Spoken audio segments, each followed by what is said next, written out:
സത്യത്തിൽ നിങ്ങളെയൊക്കെ കാണുമ്പം എന്തൊക്കെയോ ആയി എന്നൊരു തോന്നൽ. നിങ്ങൾ ഈ റാങ്ക് വാങ്ങിച്ച് ഞങ്ങളെയൊക്കെ കാണാനെത്തിയില്ലേ, അതൊക്കെ തന്നെ.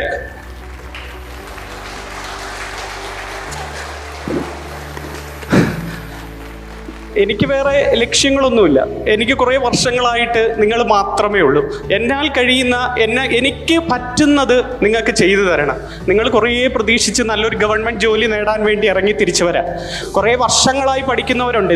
ചിലപ്പം 10 വർഷമായി പഠിക്കുന്നവർ കാണും, 15 വർഷമായി പഠിക്കുന്നവർ കാണും, 5 വർഷമായി പഠിക്കുന്നവർ കാണും. പക്ഷേ ഞാൻ എപ്പോഴും പറയുന്ന കണക്ക് ഇന്നല്ലെങ്കിൽ നാളെ നിങ്ങളുടെ ഒരു ദിവസമാണ്. ആ ഒരു ദിവസമാണ് നിങ്ങൾക്ക് കിട്ടിയിരിക്കുന്ന റാങ്ക്. ലക്ഷക്കണക്കിന് പേര് എഴുതിയതിൽ ഒരാളായിട്ടുണ്ടെങ്കിൽ അതിൽ തന്നെ ഭാഗ്യമാണ്. ഇനിയും മുന്നോട്ടുള്ള പരീക്ഷകൾ പഠിക്കുക, ജോലി നേടിക്കഴിഞ്ഞാലും സമൂഹത്തിൽ നല്ലൊരു മനുഷ്യനായി മാറുക. നിങ്ങൾ വലിയ ഇപ്പോൾ ഉദ്യോഗാർത്ഥി എന്ന പേര് വെട്ടി നിങ്ങൾ ഉടൻ തന്നെ ഉദ്യോഗസ്ഥൻ എന്ന പേരിലേക്ക് എത്തിച്ചേരുകയാണ്. ആ ഒരു കടമ്പയിൽ ഞങ്ങൾ ഒരു ഭാഗവാക്കാക്കിയതിൽ സന്തോഷമുണ്ട്. നിങ്ങൾ ഓരോരുത്തരെയും കണ്ടതിൽ തന്നെ ഒത്തിരി സന്തോഷത്തോടെ എല്ലാ വിജയങ്ങളും നേരുന്നു. നന്ദി, നമസ്കാരം.